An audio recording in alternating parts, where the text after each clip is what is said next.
Bar next.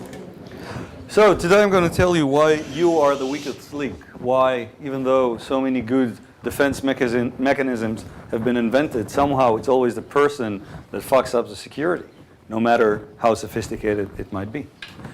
And the fact is that in our lives, we're actually surrounded by security in every aspect.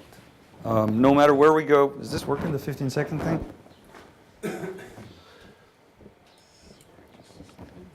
Or you can just switch it. So while he fixes that, we're surrounded in security. Security measures that guard us, guard ourselves, our property, equity, money, whatever. And I'm going to cover three of those. Three algorithms or mechanisms that were invented to protect us. And even though the mechanism is good, yeah, you go on. Even though the mechanism is good, fact of the matter is, we managed to screw it up and make them insecure. Passwords, we use them all over. Look at how many online services we use today. And every single one of them requires us to have a password. And we don't really remember all these passwords, but a password, if it's good, no one knows it. But people think that when they choose a password, the enemy is a hacker.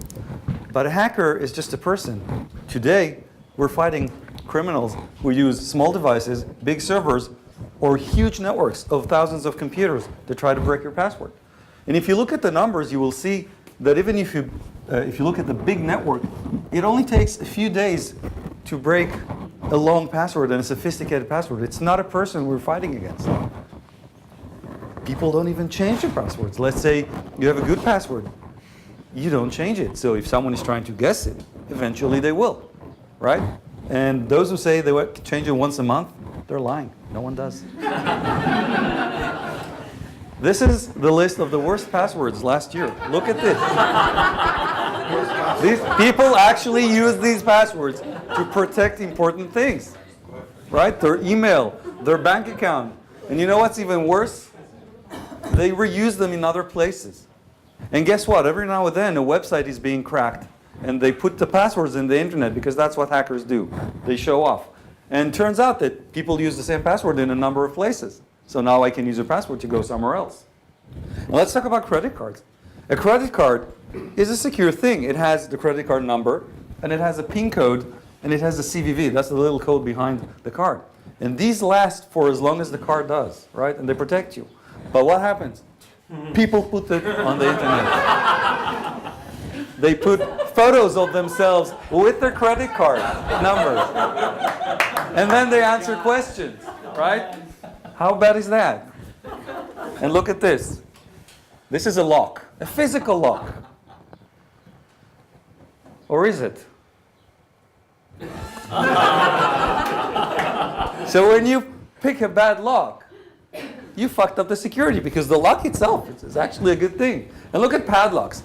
Endless numbers of combinations, but people don't clean them. Anyone guesses the number?